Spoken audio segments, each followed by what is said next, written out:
Ce faceți, băi nebunilor? Iată-ne la un nou episod de Mitul și Legende, The Baby in Yellow. Aparent, ultimul episod a avut un feedback chiar foarte bun, așa că am decis că la acesta să cer un număr puțin mai mare de like-uri față de cel trecut. Așa că hai să strângem 250 de like-uri. Știu că se poate pentru că la cel anterior am strâns aproape 300, cel puțin când filmez eu asta. Însă, fără alte cuvinte, haideți să-i dăm drumul. Pentru început, aș vrea să-mi cer scuze pentru o mică greșeală făcută de mine în episodul trecut. Mai exact, am indus că poveștile sunt doar inspirate din lumea reală, însă acestea descriu întru totul realitatea și întunericul. Acum revenind la bebeluș. După ce regele galben a venit în dimensiunea noastră, el a luat forma bebelușului. Sau oare l-a posedat, adică de multe ori pare a se comporta exact ca un copil normal și pe lângă asta să nu uităm că părinții lui ne-au contactat pentru a avea grijă de el. Până la urmă, ei l-au avut de la bun început, iar regele galben exista de mai mult timp.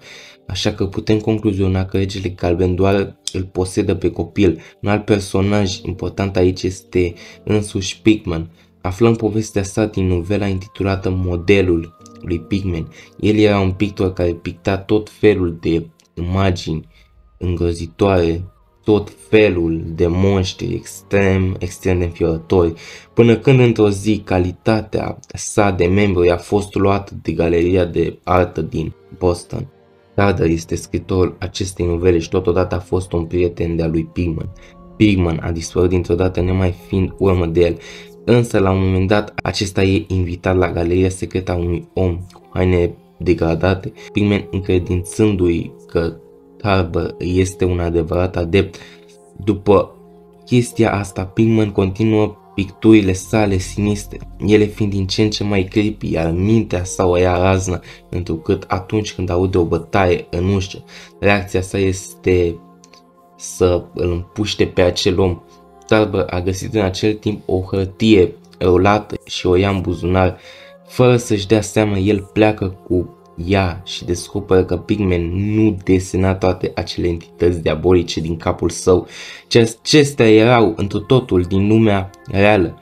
Acele entități pe care le desena mâncau oameni și, conform unei picturi în care Pigman s-a desenat pe el însuși, acesta nu este un om, ci un ghoul care a fost cercetat pentru viziunea sa într-un final tarbăr, trăgând concluzia că acesta probabil a plecat în tunelile subterane, acelea fiind un loc unde se duc ghulii pentru a fi acceptați.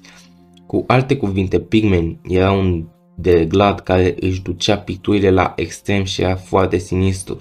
Ceva îmi spune că acesta a fost în Carcosa, de unde s-a putut inspira foarte mult, poate chiar să îl vadă pe regele Hastur și că tot veni vorba de el. Tentaculele ciudate sunt ale sale, ele fiind folosite pentru a străpunge cranii, niște scene ce par a fi perfecte pentru picturile lui Pigman. Pigman nu pare a avea un scop, el este doar nebunie pură, o minte bolnavă, în timp ce regele Hastur este răutate pură. Însă, momentan, nu prea văd ce contribuție are Pigman cu povestea în sine.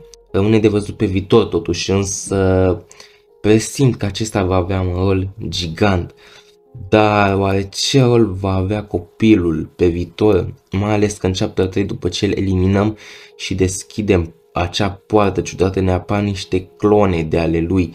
Iar sus îi vedem ochiul, oare acel ochi gigant să fie al regelui Hastur, iar bebelușii să fie un fel de copii ai săi, adică ar avea oarecum logică, însă asta ar însemna că și părinții copilului ar avea o contribuție în tot acest plan diabolic.